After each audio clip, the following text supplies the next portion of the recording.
Hare Krishna. Somebody can please lead the invocation prayers. Hare Krishna Prabhu, I can do Prabhu. Go ahead. Om Ajnanatimidandasya Jnananjalakaya Chakshurunmitam Yena Tasmai Shri Guruve Namah Shri Chaitanya Manobhishtam Stapitam Yena Bhutale Swayam Rupa Kadamayam Dadati Swam Padantikam Vandeham Shri Guru Shri Yuttapada Kamalam Shri Gurun Vaishnavamscha Shri Rupam Sagajatam Sarvana Raghunathanvitam Tam Sajivan Sadhvetam Savadutam Parijana Sahitam Krishna Chaitanya Devam Shri Radha Krishna Padan Sahagana Lalita Shri Vishakan Vitamscha Te Krishna Karuna Sindhu Dina Bandhu Jagatpate Gopesa Gopika Kanta Radha Kanta Namostate Tapta Kanchana Gaurangi Radhe Vrindavaneshwari Vrishabhanu Suti Devi Pranamami Hari Priye Vanchakalpatarubhascha Kripa Sindhu Bhairvacha Patitanam Pavanebhyo Vaishnavebhyo Namo Namo Jai Shri Krishna Chaitanya Prabhu Nityananda Shri Advaita Gadadhara Shri Vasadi Gaura Bhakta Vrinda Hare Krishna Krishna Krishna Hare Hare Hare Rama Rama Rama Hare Hare. Om Namo Bhagavate Vasudevaya. Om Namo Bhagavate Vasudevaya. Om Namo Bhagavate Vasudevaya. Hare Krishna. Thank you all for coming. So today we will cover Srimad Bhagavatam, Canto 3, Chapter 7, verses 1 to 20. Before that, let's you all explain one or more things and ask one or more questions. Let's do it quickly.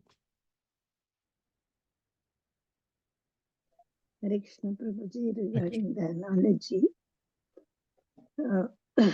whereas what I have understood is, whereas the devotee, whatever they come in contact, they keep them engaged in the meditation about the activities.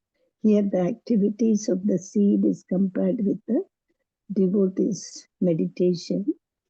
After the mature time, the seed comes out as a banyan tree.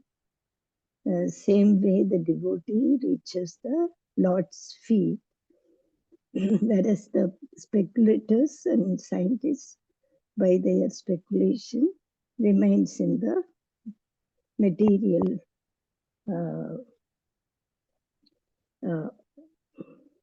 in the matters continuously. That's what. Okay, very good. Very good. So this was the homework question about the small banyan tree with 1,000 of seeds. And the materialistic or the scientist,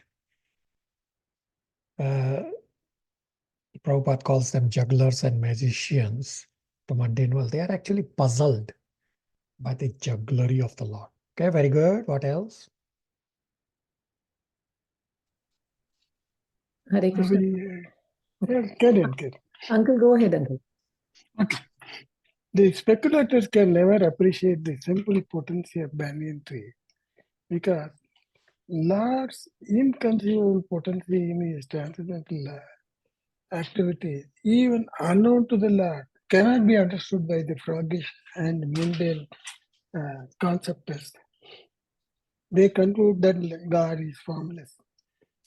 Whereas the devotees see Lord in everything to which they come in contact in all circumstances. Hence, the speculators, their poor souls who will remain and suffer perpetually with material miseries. Hare Krishna. Okay, very good point. Shalini. Yeah, Hare Krishna Prabhu. No, I just wanted to add how the chapter concluded by saying that discussing Krishna Katha is, with the devotees is the highest opulence Prabhu we can get in the material world. Very good. Yeah.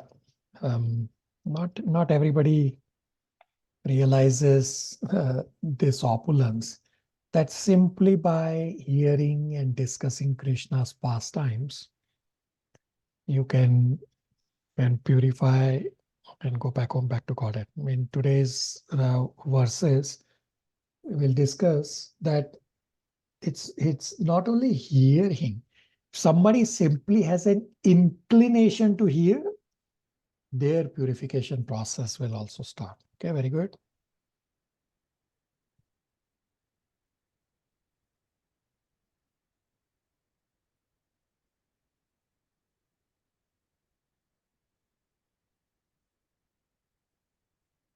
What else? Something else?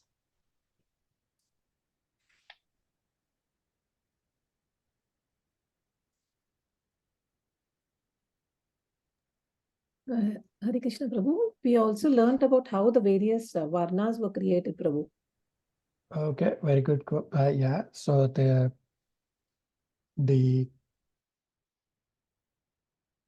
development of the gigantic universal form discussion continued in chapter 6. Okay, very good. How the mouth ways the creation brahmanas, where the Vedic wisdom is manifested, Prabhu. Then the arms are for protection, that is Kshatriyas, they are meant to be protecting the societies. Then thighs are basically the Vaishyas, who are supposed to be the working for the means of livelihood for production of grains and distribution. Then the legs are basically to serve and to protect dharma, to satisfy the Lord Prabhu, that's the Shudras. Okay, very good.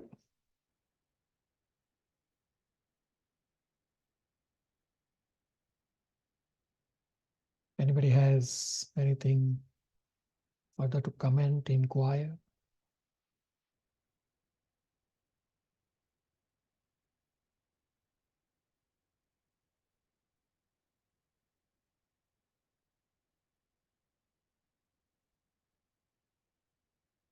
Oh, okay. So we'll continue with Canto 3, Chapter 7. So the context or the recap is in Canto 3, Chapter 6, we discussed the development of the gigantic universal form, then the manifestation of the different demigods from the universal form, then the development of the planets, the living entities, and the Varnas. And lastly, Maitreya Muni felt unworthy to describe Lord's unlimited glories, but he says, okay, I will repeat whatever I have heard. In this chapter 7, Vidura asks questions to resolve his doubts about Isvara, jiva, and the topics of bhakti. Vidura's main question is, how is Supreme Personality of Godhead interacting with the modes, but still not getting affected by the modes, even when there is a connection? So Vidura is asking this question for the welfare of all, because Mayavadis claim that when Lord comes to the material world, he must be under Maya. This is an incorrect understanding of Mayavadis. And to answer Vidura's question, there are a lot of analogies given in this chapter, and we'll discuss, and those analogies will be part of your homework also. So Srimad Bhagavatam is a question bank. Parikshit Maharaj is asking question, Vidura is asking question, Yudhishthir is asking question. So Srimad Bhagavatam is full of question and answer sessions. And many questions get repeated. Parikshit Maharaj asked questions in Canto 2, Chapter 8. So many questions. And Sukadeva Goswami, while answering to Parikshit Maharaj's questions, Sukadeva Goswami is referring to the question and answers which happened between Vidura and Maitreya Muni, as well as some other questions between Brahma and Narad Muni also. Some of the questions of Parikshit Maharaj from Canto 2, Chapter 8, they get answered here in this Chapter 7, because they are same or similar questions. So Canto 3 is titled The Status Quo.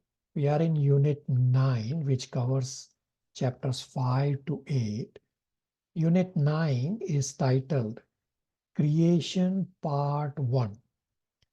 Chapter 7 is titled Further Inquiries by Vidura. Chapter 7 is divided into 5 parts. Part 1 is verses 1 to 7. Vidura's inquiries about Isvara and jiva.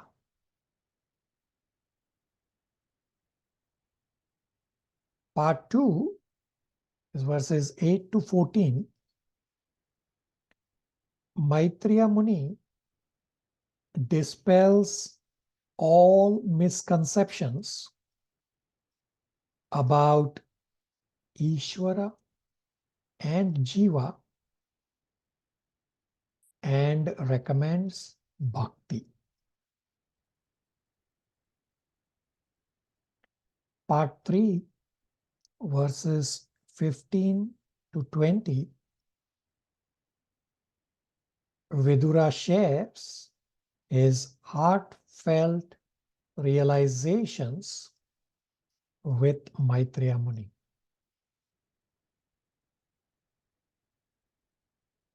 Part 4, verses 21 to 38, Vidura's further inquiries. Part 5, verses 39 to 42, Vidura declares his confidence in Maitreya Muni.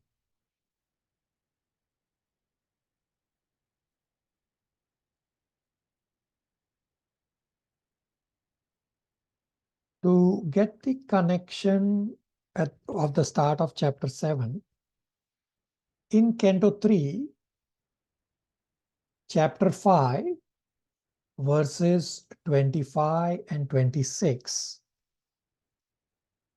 Vidura says that having heard about the Lord, how he created universe by glancing on material nature, and this is the connection to the start of chapter 7, where Vidura will inquire that how come the Lord is not affected by nature even when he is directly involved. So Vidura has some more questions from previous answers provided by Maitreya Muni. And so as to not offend Maitreya Muni, Vidura is first pleasing Maitreya Muni. Vidura's main question is that Supreme Personality of Godhead is interacting with the modes. But how come he is not getting affected by the modes even when there is connection? How can the unchangeable Lord perform actions that indicate change? Part 1, verses 1 to 7 will start, is Vidura's inquiries about Isvara and jiva. So up to verse number 4 are inquiries about Isvara.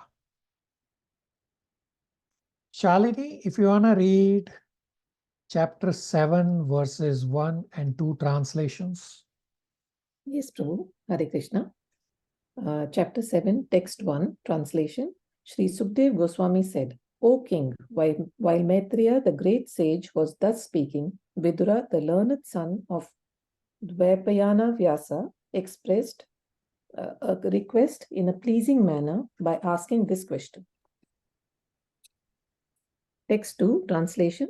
Shri Vidura said, O great Brahmana, since the personality of Godhead is the complete spiritual whole and is unchangeable, how is he connected with the material modes of nature and their activities? If this is his pastime, how do the activities of the unchangeable take place and exhibit qualities without the modes of nature? Hare Krishna. So in verse number 2 purport, Srila Prabhupada explains an important point, that the purpose of Vidura's questions is to clear misconceptions of ordinary people. Vidura and Arjuna, they already know the answers, but they are asking for the benefit of ordinary people. Mayavadis think Supreme Personality of Godhead has to take birth and hence should die also. They think Lord's form is temporary.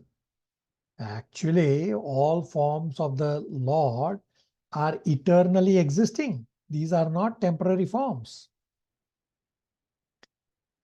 In Shishopanishad, we have discussed in mantra number 5, where Srila Prabhupada talks about Saguna and Nirguna. The difference in understanding of Mayavadis and devotees for these terms of Saguna and Nirguna. For Mayavadis, Saguna means Lord in the material world means Lord has to possess material body and material qualities, same as other living entities. For devotees, Saguna means Lord is not without qualities. Lord does possess qualities, but not material qualities, but the Lord possesses transcendental qualities. When Lord comes to the material world, Lord comes with his Satchitananda body, comes with his transcendental qualities. Yes, with qualities, but transcendental qualities, not material. And then Mayavadi's understanding of Nirguna is Lord does not have form, qualities, and pastimes.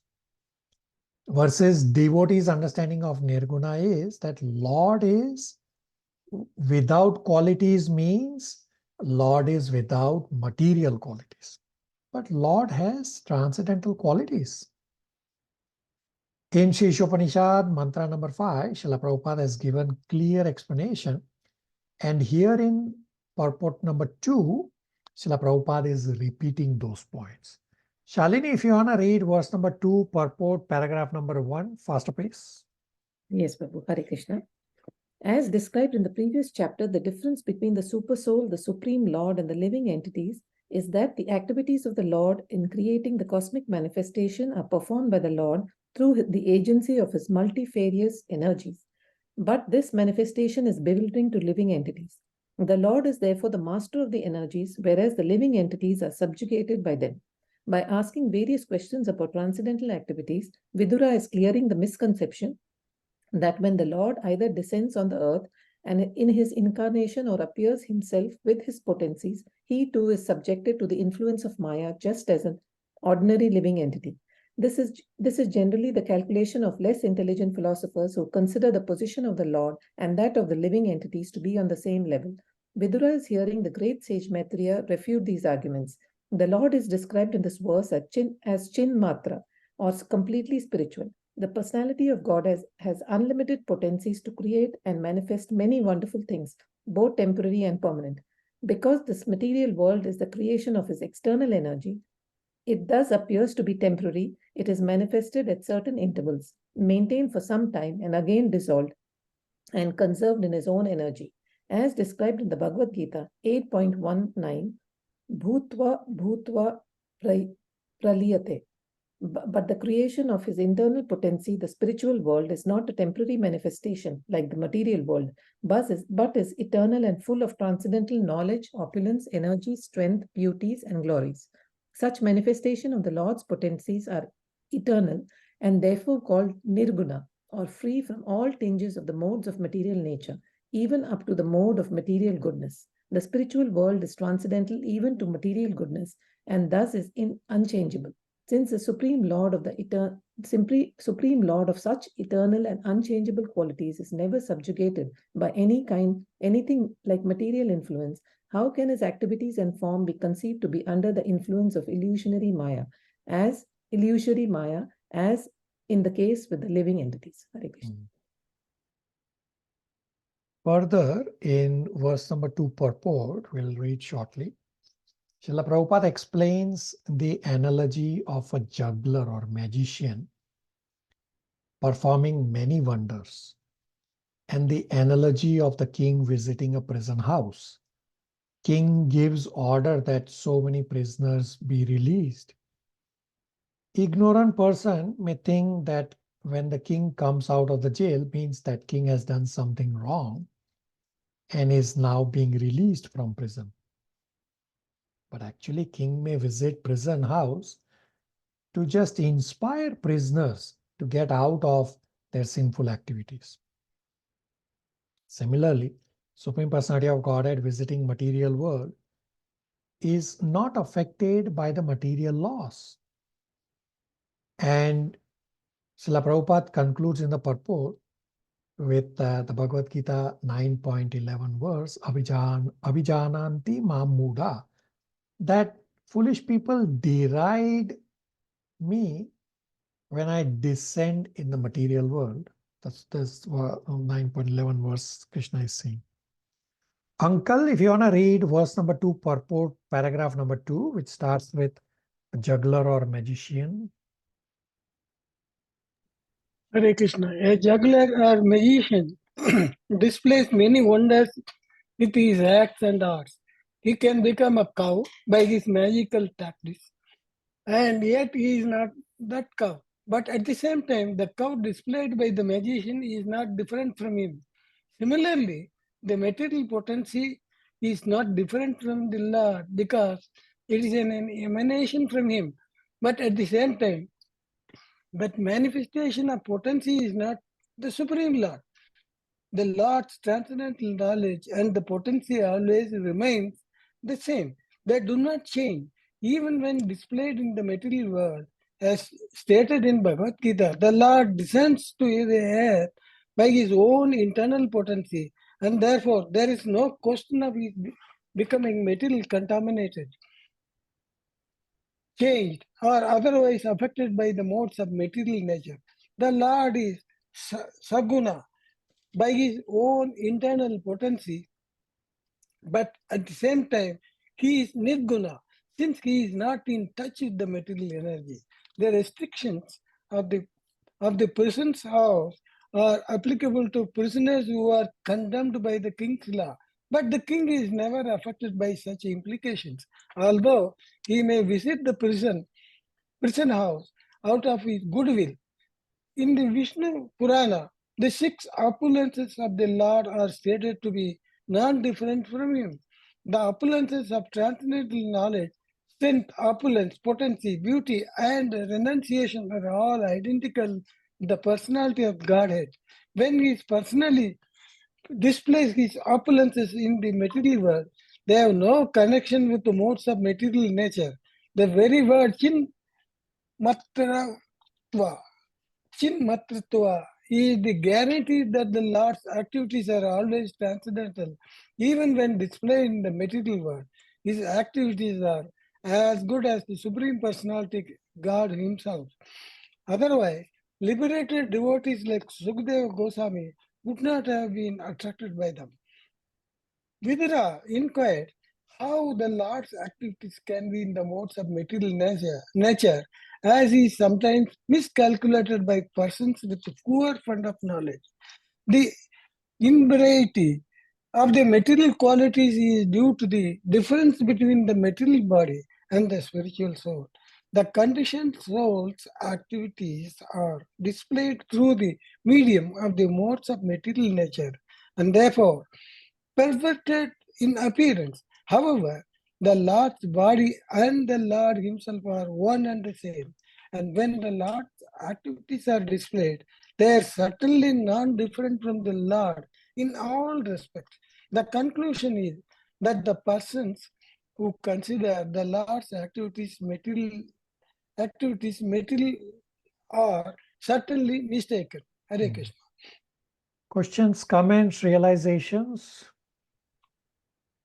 Explain a lot of points about Saguna, Nirguna, and the analogy of the king visiting the prison, which we read from the purport.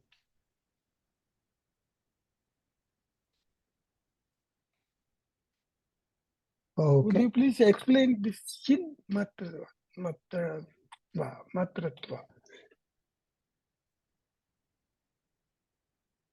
Chinmatratva, it describes right in the purport that Lord's activities are always transcendental, even when they are displayed in the material world. So I'll explain a simple example to understand this. So when roughly 5,000 years ago, when Krishna was present physically, I mean, Krishna is always present. When Krishna was present, when he was visible to many. So Krishna was in Vrindavan and Srimati Radharani was in Barsana. Now it's quite a distance between these two places. Srimati Radharani would come every day to make offerings for Krishna. Mother Yashoda got Srimati Radharani to make offerings for Krishna every day. Now, how is it possible for Srimati Radharani to travel every day so much? So it's described by Acharyas that this two places are like sitting on a lotus flower petal. And just as when you have a lotus flower here in the material world, you can shrink the lotus flower by pushing your hand from outside, or you can even spread the lotus flower by putting your fingers in the middle and spreading it outside. Similarly, for Srimati Radharani to travel, this places, the distance shrunk just as the lotus petals shrink. And Radharani will just cross from one petal to the other petal and is right there in Vrindavan in 2 steps or just in very, very short time. And similarly, when Akrura was sent by Kamsa to get Krishna and Balram to Mathura so that Kamsa could try to kill them,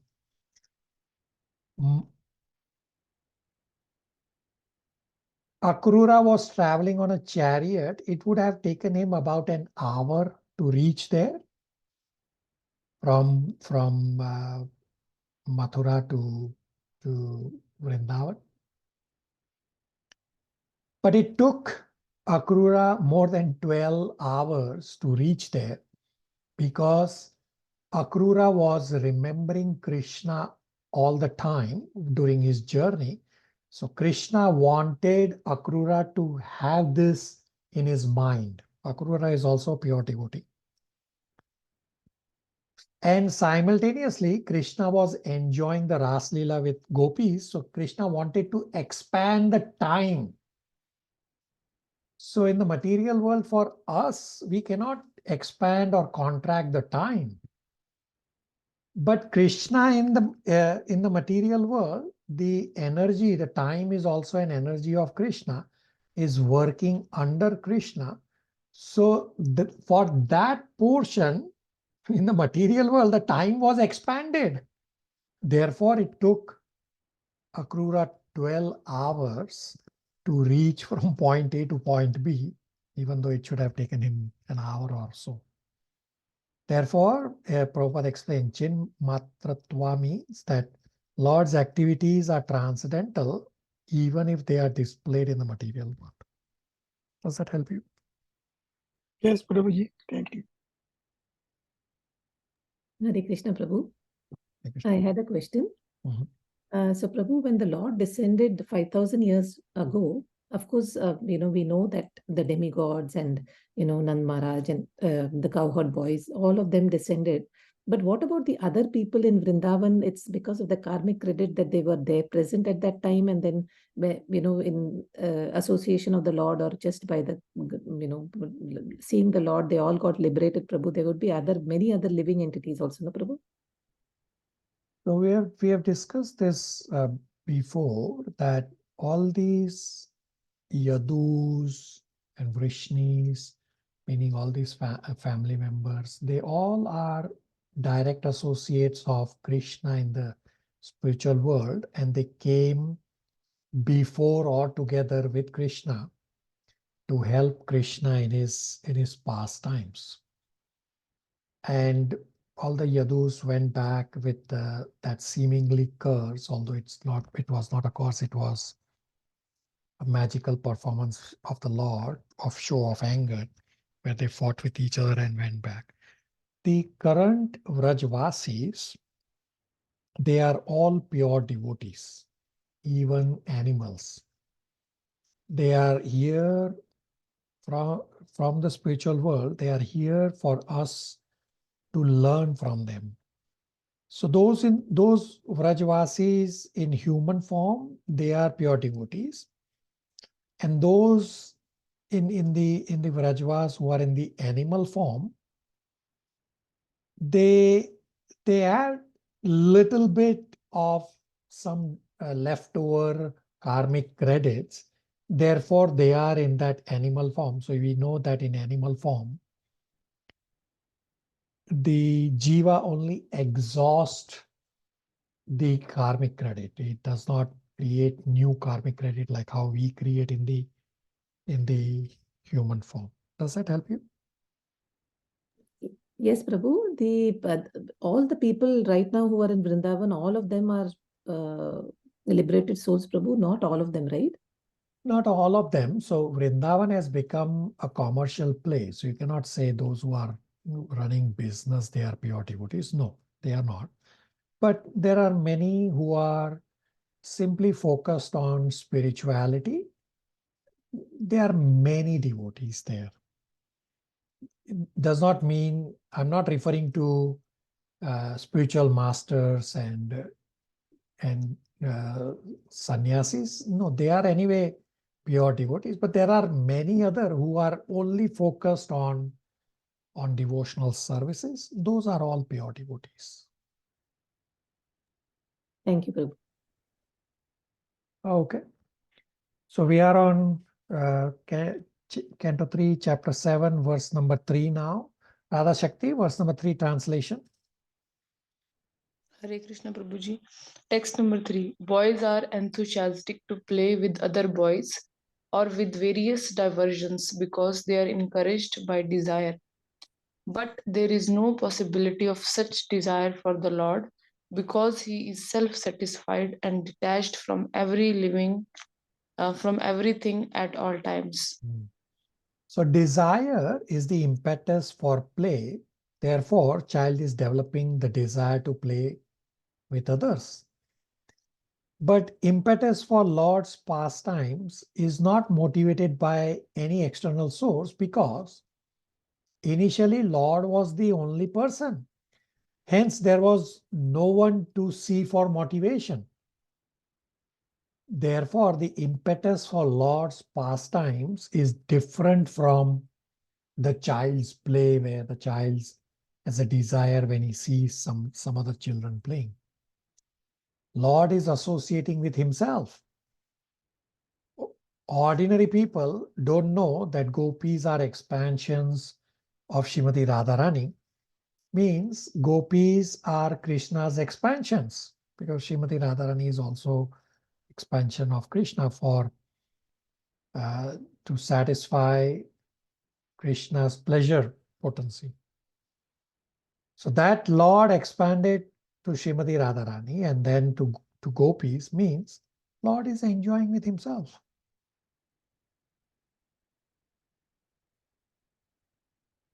Mother Chandra Aunty, verse number 4, translation. Hare Krishna. Text 4. By his self-sheltered potency of the three modes of material nature, the Lord has caused the creation of his universe. By her, he maintains the creation and conversely dissolves it again and again. Hare Krishna. Everything is performed by material nature is the theme of this verse number 4. Lord creates, maintains, and destroys universes with help of material nature consisting of the 3 modes. Because jiva wants to be the controller, proprietor, and enjoyer, but these things cannot be there in spiritual world for the jiva. Hence, the material world is created for the jiva. And even in the material world, jiva still cannot be the controller, proprietor, and enjoyer. But in the material world, jiva can have an illusory feeling that he is the controller, proprietor, and enjoyer. An analogy to understand this is,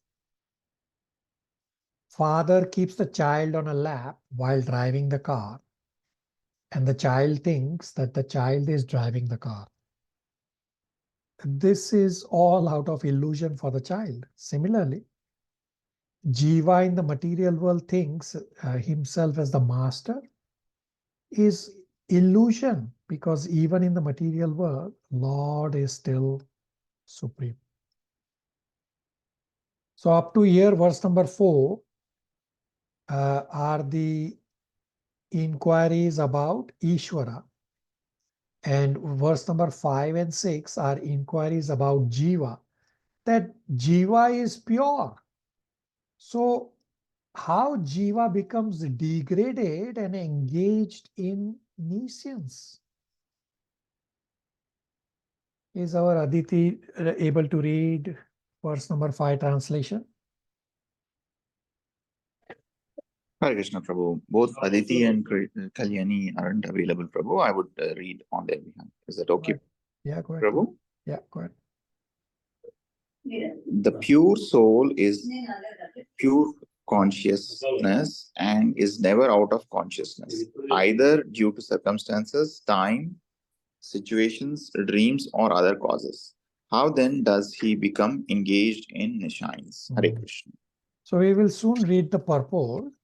Srila Prabhupada explains in the purport that in the material world, one can remember his past experience and can conjecture about his future based on those past experience.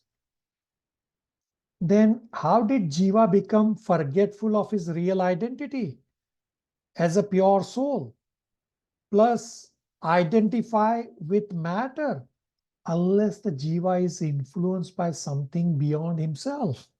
Very important inquiry Vidura is asking. The answer is that if jiva surrenders to the Lord, jiva is in his original nature. But by the misuse of his free will, if jiva decides to be controller, results in jiva becoming conditioned to the material world. And the avidya potency of the material nature, meaning the ignorance potency of the material nature, this avidya is the external force that influences jiva. Sridhar Prabhu, verse number 5, purport, faster pace. Hare Krishna. The consciousness of the living being is always present and never changes under any circumstances, as above mentioned. When a living man moves from one place to another, he is conscious that he has changed his position. He is always present in the past, present, and future. Like electricity, one can remember incidents from his past and can conjecture about his future also on the basis of the past experience. He never forgets his personal identity, even though he is placed in awkward circumstances.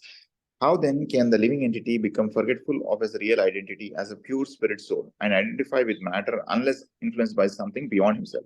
The conclusion is that the living entity is influenced by the avidya potency, as confirmed in both the Vishnu Purana and the beginning of Srimad Bhagavatam. The living entity is mentioned in Bhagavad Gita 7.5 as Para Prakriti, and in the Vishnu Purana he is mentioned as Parashakti. He is part and parcel of the Supreme Lord as potency and not as potent. The potent can exhibit many potencies, but the potency cannot cannot equal the potent at any stage. One potency may be overcome by another potency, but to the potent, all potencies are under control. The jiva potency or the Kshetrajna Shakti of the Lord has a tendency to be overpowered by the external potency, avidya, karma, samjna. And in this way, he is placed in the awkward circumstances of material existence. The living entity cannot be forgetful of his real identity unless influenced by the avidya potency. Because the living entity is prone to the influence of the avidya potency, he can never equal the supreme potent. Hare Krishna. Questions, comments, realizations? Very important question that Vidura asked. Prabhuji, I would request you once again to explain why the soul is not able to, in material world, remembers everything but not in the past. Once again, please elaborate. Yeah, very good inquiry. So, Prabhupada explains what Vidura is asking, that in the material world, jiva remembers past, present, and can this way come up with his future plan based on his past experience. So how is it that jiva forgot his original identity as a pure soul, plus also identify with matter unless he is influenced by something else?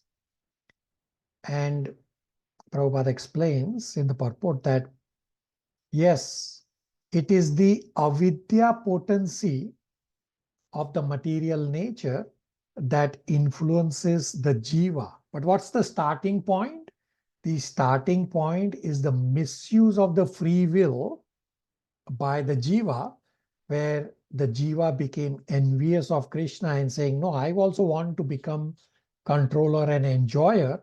So I want to, Krishna says, well, you cannot enjoy in the material world. You cannot enjoy in the spiritual world as the enjoyer or as the controller. If you want to have that illusion, you will have to go to the material world. So as soon as the jiva flipped over to the material, under the material nature, the ignorance potency of the material nature, the avidya potency, is the external force that influences jiva to forget his real identity as a pure soul, plus makes the jiva identify with matter. And this will get further clarified when the answers are given by Maitreya Muni with few analogies. But does that help you for the time being? Yes, Prabhuji, thank you. Mother Jija, verse 6 and 7 translations. Text 6. The Lord as the super soul is situated in every living being's heart. Why then do the living entities' activities result in misfortune and misery? Text 7. O great and learned one, my mind is greatly illusioned by the distress of the nescience, and I therefore request you to clear it up. Hare Krishna. Krishna. So very nice and a very common question that generally gets asked during preaching endeavor. That if Lord is in the heart of everyone, then why does the jiva have to suffer? The jiva should always be happy because the Lord is in the heart. Mother Jija, read verse number 6 purport. Text 6 purport. The next question put forward by Vidura to Maitreya is, why are the living entities subjected to so many miseries and misfortune in spite of the Lord's presence in their hearts as the super soul? The body is considered a fruitful tree, and the living entity and the Lord as super soul are like two birds seated in that tree. The individual soul is eating the fruit of the tree, but the super soul, the Lord, is witnessing the activities of the other birds. A citizen of the state may be in miseries for want of sufficient supervision by the state authority, but how can it be possible that a citizen suffer from other citizens while the chief of the state is personally present?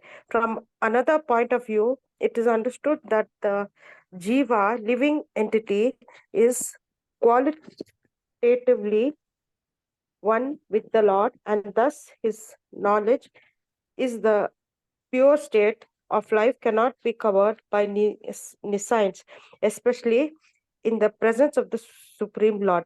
How then does the living entity become subjected to ignorance and covered by the influence of Maya?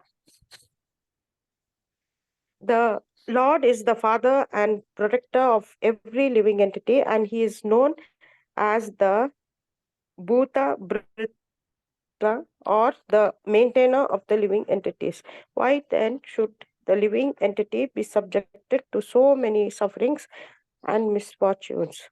It should not be so, but actually we see that it happens everywhere. This question is therefore put forward by Vidura for solution. Hare Krishna. Okay, Hare Krishna. So here, so up to here, the questions are now asked about the jiva. Previous up to verse 4 was about Isvara, and from verse number 8, Maitreya Muni will start answering. So part 2 is verses 8 to 14. Title is Maitreya Muni dispels all misconceptions about Isvara and jiva and recommends bhakti. As an answer to the question in verses 2 to 4, Maitreya Muni first refutes illogical statements about the Lord with analogies. So there are lots of analogies upcoming.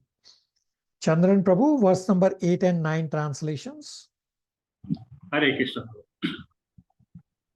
Verse number 8, Sri Sukadeva Goswami said, O King Maitreya, being thus agitated by the inquisitive Vidura, at first seemed astonished, but then he replied to him without hesitation, since he was fully God conscious.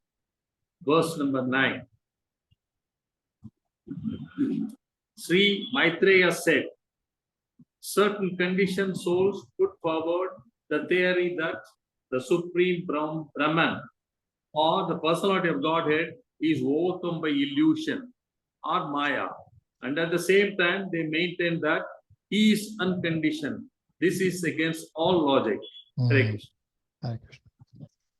So in verse number 8 purport, Srila Prabhupada explains, Lord cannot be known by anyone, even by great devotees or munis.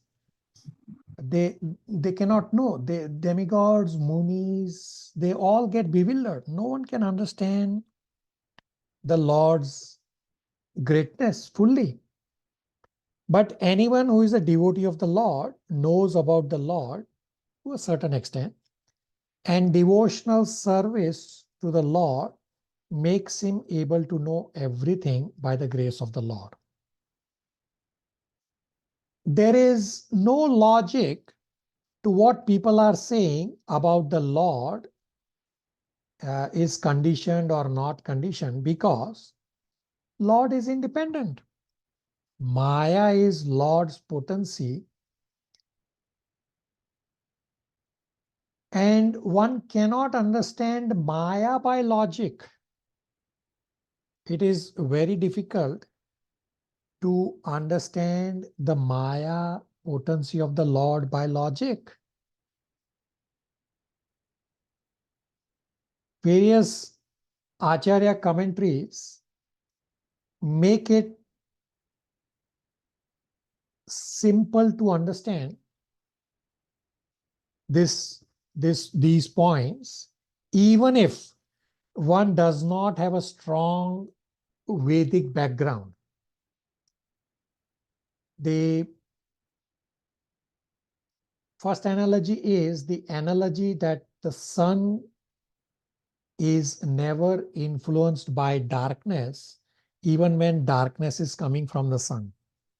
So sun is all light, and the clouds, darkness, snowfall are all part and parcel of the sun. Why? Because without the sun, there can be no clouds, there can be no darkness, and there can be no snowfall. So without the sun, there is no possibility of sun being covered by clouds or darkness, nor can there be snowfall on earth without sun. Life is sustained by sun, and life is also disturbed by darkness and snowfall produced by the sun. And still, it is also a fact that sun is never overcome by darkness or clouds or snowfall.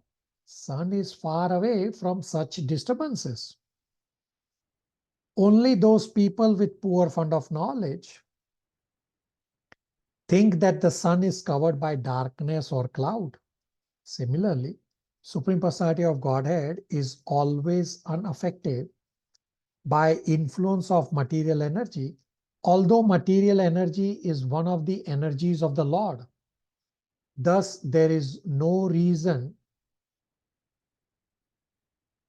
to assert that Supreme Personality of Godhead is overpowered by the illusory energy. Further, Srila Prabhupada explains that when sparks of fire are separated from fire, the sparks lose their energy. Similarly, jiva separated from the Lord, the miseries start happening. Paramatma is in the heart. Then why is jiva suffering? The answer is jiva is separated, and jiva wants to enjoy separated from the Lord, hence he forgets the Lord. So Maitreya Muni will now answer Vidura's question about jiva from the question that were asked in verse number 5 and 6. The answer is that due to misidentification, jiva is suffering. Shivangi, verse number 10 translation.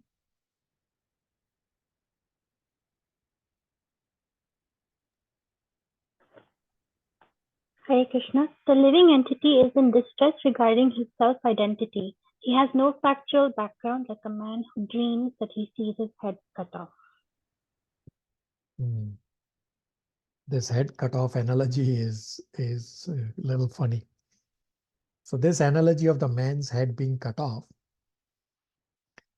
activities of living entity in the material world of falsely trying to lord over the material nature are under the dictations of illusory energy. The experience is compared to the experience of one's head being cut off in a dream. If a person's head is severed, he loses his power to see. Hence, if a man sees that his head has been cut off, means he thinks like that in hallucination. Similarly, living entity is eternally subordinate to Supreme Lord, and he has this knowledge with him, but artificially thinks he is God. And although he is God, he has lost his knowledge due to Maya. All this is hallucination.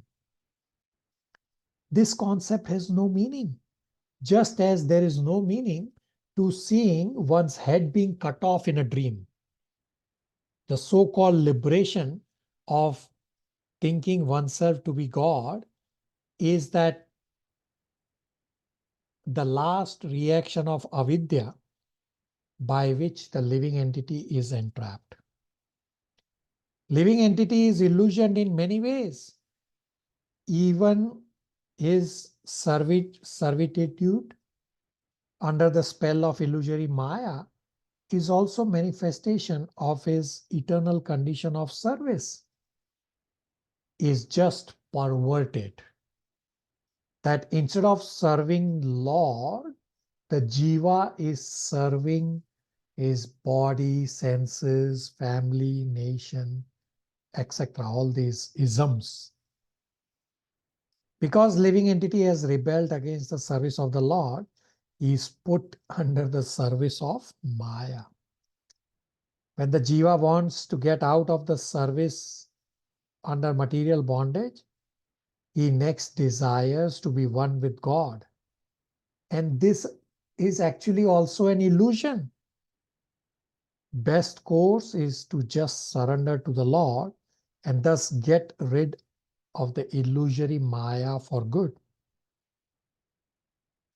Jiva has no connection with the material world. Just wanting to enjoy is incompatible. Hence, people feel dissatisfied even when they are inventing so many things, so many new things for enjoyment. People think devotional life is artificial versus sense gratification is natural. This is incorrect understanding.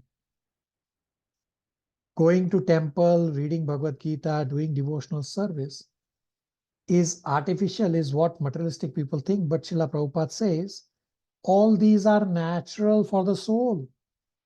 Everything else in the material world is not natural. Questions, comments, realizations on a very funny analogy.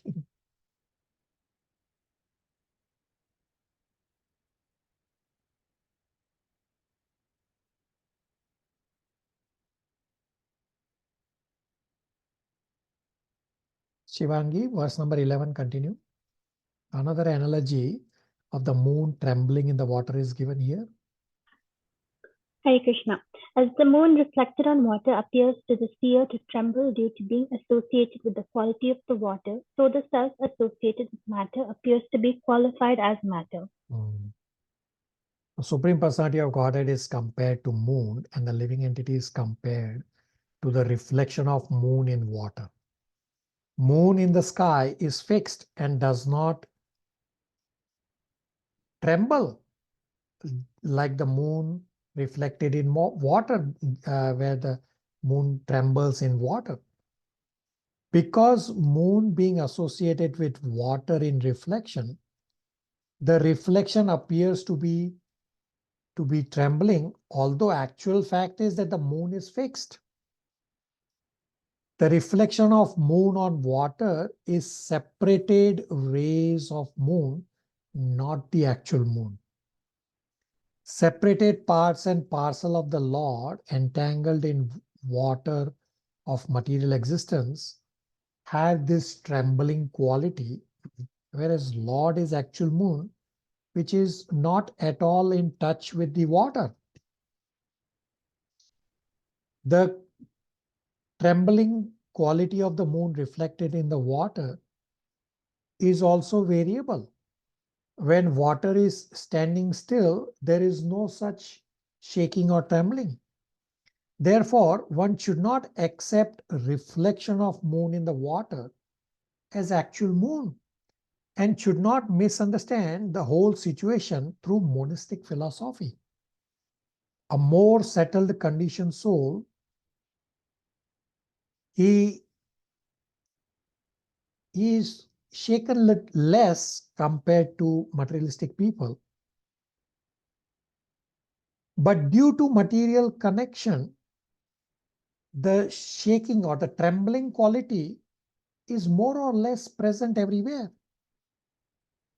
Moon does not tremble, but because water is not stagnant, it makes to appear that the moon is also trembling. Similarly, jiva associates with matter. Jiva thinks I am also matter. Because of the long-term association with matter, Jiva thinks himself to be matter. Questions, comments, realizations on the various analogies? Hare Krishna Prabhu. Hare Just comment, the various analogies are very, very helpful in understanding the concepts, Prabhu. Yeah, very good realization. The analogies are spectacular. So if you recall, our Srimad Bhagavatam initial class, the overview of Srimad Bhagavatam, I had explained that Srimad Bhagavatam is analogies after analogies after analogies. And what do analogies do? Through the analogies, we use the known facts to come to understanding the unknown. Yeah, very good. Anybody else has any questions, comments, realizations? Analogy makes you an indelible mark in the mind. So whenever you are free thinking of, when you see moon, you remember all these things. Very How good. in the river also you see like that. Yeah. Yeah, very good realization that these all stick in your head. And now you already have the answers to about the inquiries about Isvara and Jiva. So now from verse number 12 to 14 is the solution that bhakti, devotional service, is the solution. Chandran Prabhu, verse number 12 translation. Hare Krishna Prabhu. Verse number 12. But that misconception of self-identity can be diminished gradually by the mercy of the personality of Godhead, Vasudeva, through the process of devotional service to the Lord in the mode of detachment. Hare Krishna. So devotional service is the only way and the best way to come out of illusion. In Bhagavad Gita 10.10, Krishna says, Tadami buddhi yogam tam yena mam upayanti te. That one who does devotional service, I will give knowledge by which they can come to me. By doing devotional service, everything will be revealed automatically, that we have come out of this illusion now. When one does devotional service, he becomes eligible for mercy. Detachment and knowledge are the byproducts of bhakti.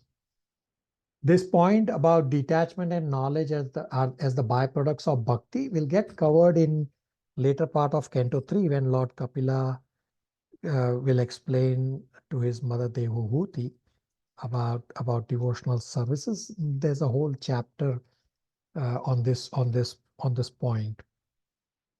Lord Kapila Dev is not different than Krishna himself, is an incarnation of Krishna.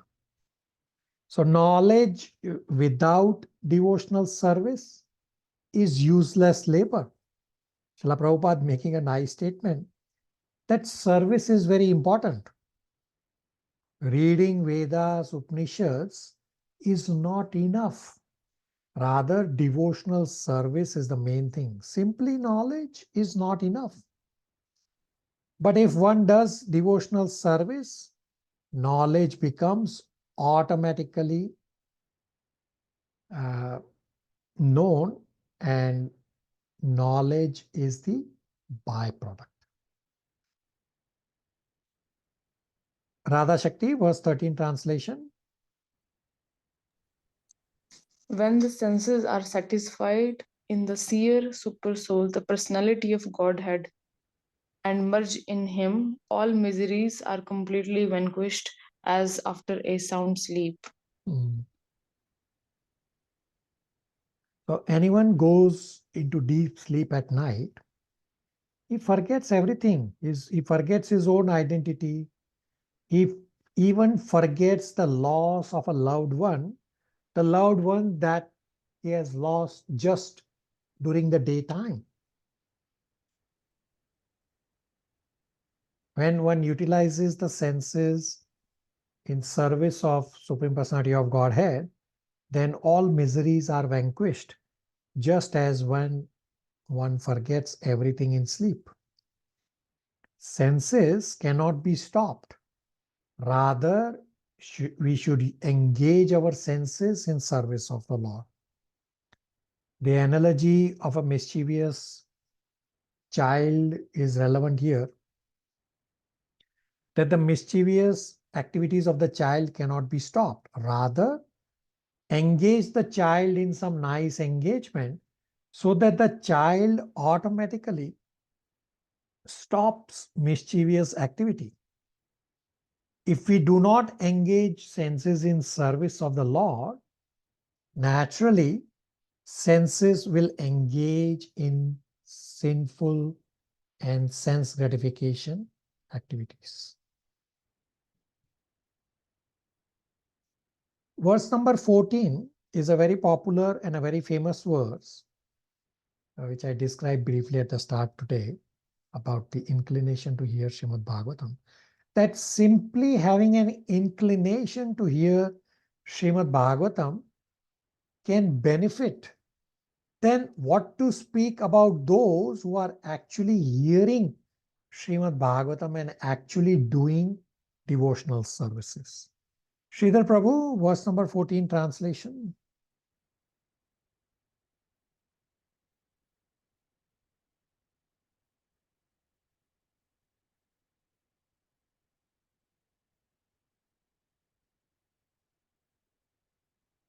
Sridhar Prabhu. Hare Krishna. Simply by chanting and hearing of the transcendental name, form, etc. of the personality of Godhead Sri Krishna, one can achieve the cessation of unlimited miserable conditions.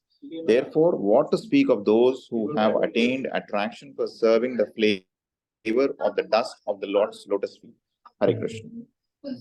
So Vishwanath Chakravarti Thakur says that simply by developing inclination to hear the pastimes of the Lord, one can get free from miseries. Then what to speak of those who are actually hearing?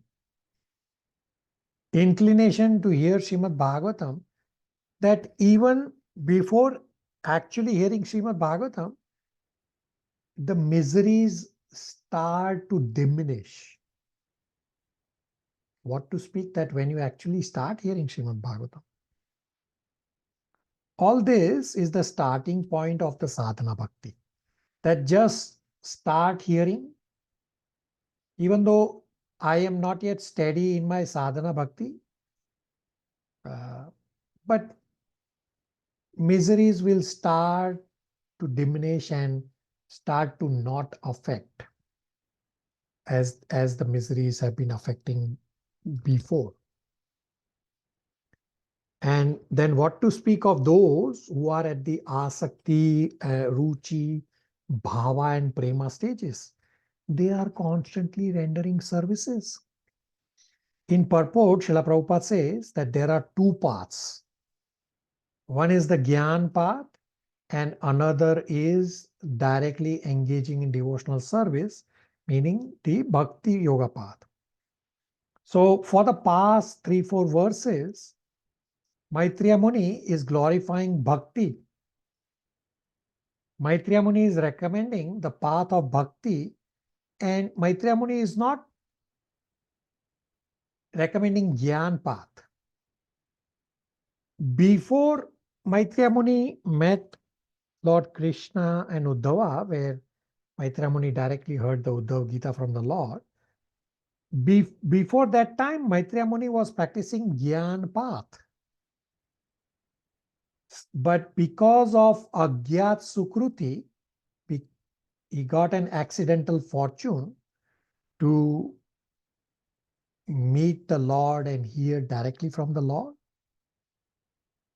And the result of this was that Maitreya Muni, who was on a Gyan path, changed to Bhakti path. Therefore, Maitreya Muni is concluding Bhakti as the solution. Bhakti path as the solution. So whatever questions were asked by Vidura, the final answer, the conclusion is Bhakti. Questions, comments, realizations?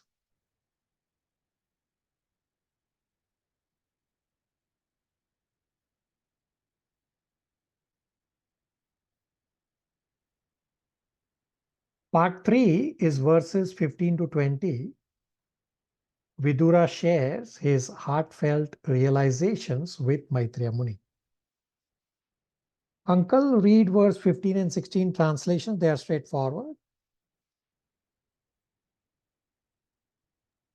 Hare Krishna, verse 15. Vidura said, "O powerful sage, my Lord, all my doubts about the Supreme Personality of Godhead and the living entities have been removed by your convincing words. My mind is now perfectly entering into them." Verse number 16 translation. "O learned sage, your explanations are very good, as they should be.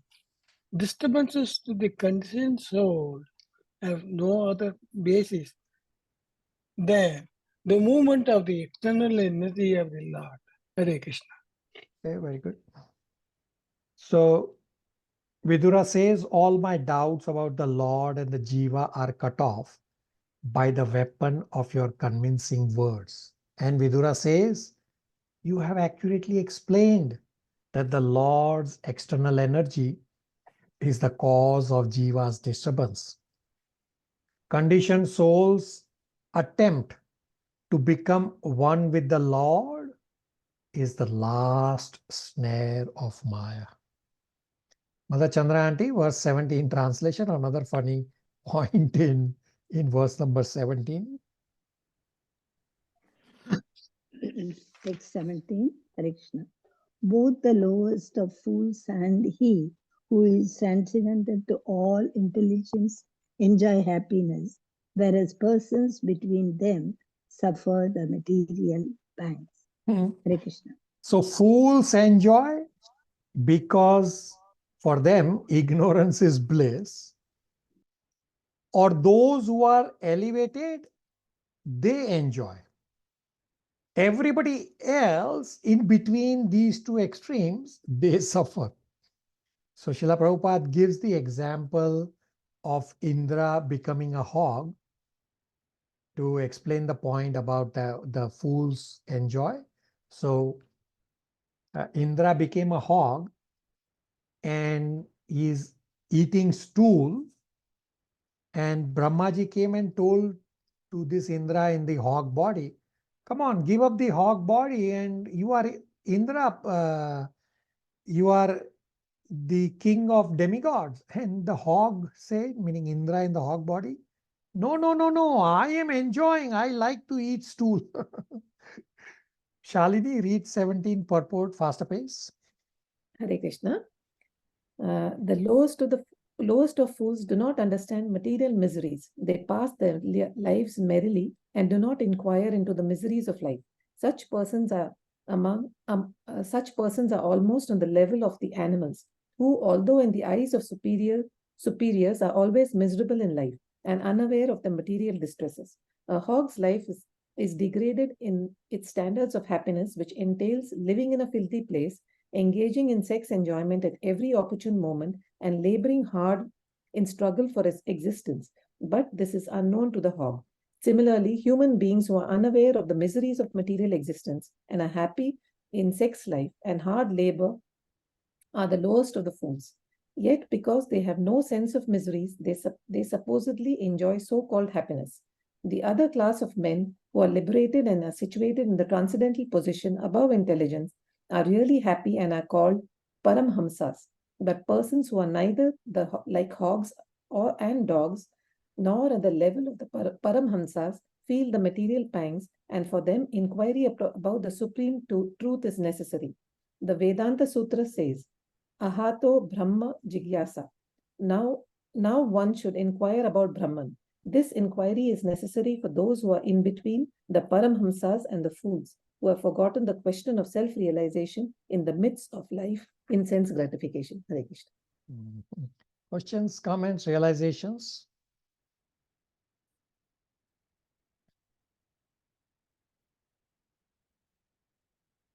Hare Krishna Prabhuji. Hare Krishna. I have one realization. It's just like the in the class, like in a class, there are some students who even they fail, they don't. It doesn't matter to them, and there are some students who are toppers. Anyhow, they will definitely top. They know that they're going to pass, but there are some students in the class in between. They are always like very scared, like whether they will pass or fail. They have to work so hard. It's like that. Very good. Very good. I heard from someone like this before. Yeah, very good realization and very good correlation to the funny analogy verse that we read in verse number 17. Very good. Radha Shakti will read verses 18 and 19 translations. Verse number 19 is also a very popular verse. Text number 18. But my dear sir, I am obliged to you because now I can understand that this material manifestation is without substance. Although it appears real, I am confident that by serving your feet, it will be possible for me to give up the false idea. Text 19. By serving the feet of the spiritual master, one is enabled to develop transcendental ecstasy in the service of the personality of Godhead, who is unchangeable enemy of the Madhu demon and whose service vanquishes one's material distresses. So Vidura is glorifying Maitreya Muni and he wants to serve his spiritual master Maitreya Muni. Service converts conviction to realization. Vidura says, I am convinced that this material manifestation is without any substance, but I will realize this only after serving your lotus feet. Two results of serving spiritual master are, first is one develops transcendental ecstasy in Lord's service in the various rasas, and the second is it dispels material distress. Srila Prabhupada would say the secret of spirituality is to serve the spiritual master. In Srimad Bhagavatam also many places it says, as well as in 1.2.16, easiest way to develop taste is to serve the pure devotees. This is the quickest and the easiest and the guaranteed path to develop taste of spirituality. Last verse for today, verse number 20, is also a very popular verse, is on the rarity of service. Mother Jija, verse number 20 translation. Text 20 translation. Persons whose austerity is meager can hardly obtain the service of the pure devotees who are progressing on the path back to kingdom of Godhead, the Vaikunthas. Pure devotees engage 100% in glorifying the Supreme Lord, who is the Lord of the demigods and the controller of all living entities. Hare Krishna. So it's very rare to get to serve pure devotees. In Canto 6, it explains that finding a devotee is very rare. 1 out of millions becomes a pure devotee. Hence, as soon as you see a pure devotee, should render service. Therefore, we should always aspire to do service to pure devotees. Questions, comments, realizations before I give you homework, spiritual endeavor questions? Hare Krishna Prabhu. I had a question. I mean, not a question. I actually missed 17 when you were explaining. Not 17, sorry, 18 and 18 you were explaining, Prabhu. What is that service something and then conviction converts conviction to realization? I forgot that sentence. I will explain. So Vidura is glorifying his spiritual master Maitreya Muni and he's asking for service. Why? Because service converts conviction to realization. Vidura says, yes, I am convinced that this material manifestation is without any substance. But I will realize this only after serving your feet. So Vidura is accepting what Maitreya Muni is saying. He says, yes, I am convinced what you are saying is correct, that material manifestation has no substance. But to come to the point of realization, it can happen only when you serve the spiritual master. Does that help you? Hare Krishna Prabhu. Yes, thank you. Okay. Homework questions 4. 3 are analogies. First, the sun is all light. And though clouds, darkness, and snowfall come from the sun is still aloof. Clouds, darkness, and snowfall can cover some of the sun rays, but cannot cover the whole sun. Comes from verse number 9. Second analogy. As the moon reflected on water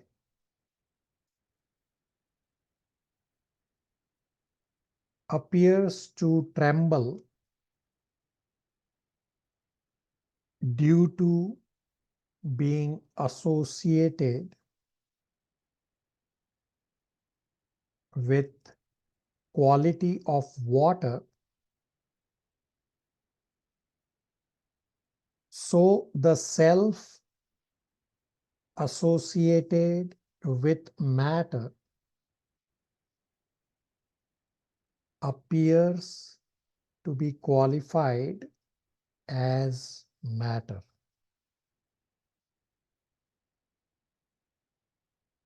Comes from verse number 11.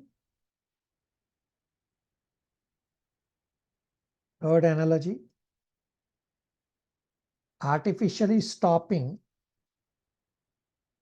a mischievous child is not the real remedy. The child must be given some better engagement so that he will automatically stop causing mischief. Similarly, the mischievous activities of the senses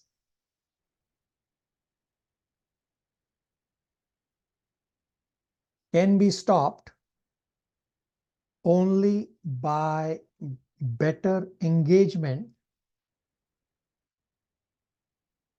in relation with the Lord. Comes from verse number 13.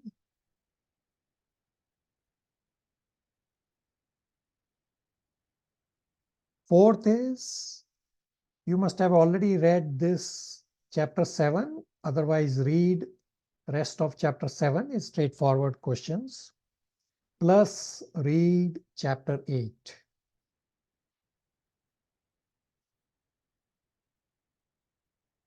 Questions, comments, realizations? Prabhuji, I request you to kindly repeat all the 3 questions of analysis. Shalini, are Starting you with able the to first give one. to uncle offline? Hare Krishna Prabhu. Yes, sir. Yes, Prabhu, I'll give That would be fine. That would be fine. Thank you. Okay. Hare Krishna Prabhu, just one thing I wanted to add, like this is such a spectacular picture which you put of it's a small Krishna Prabhu. Yeah, very good. It's like effulgence coming out from Krishna. Okay. Are we okay to stop here? Hare Krishna, Prabhuji. Yes, Prabhuji. Thank you. Hare Hare Krishna. Krishna. Thank you. Hare Krishna, Prabhuji. Krishna. Hare Krishna, Prabhuji. Hare Krishna.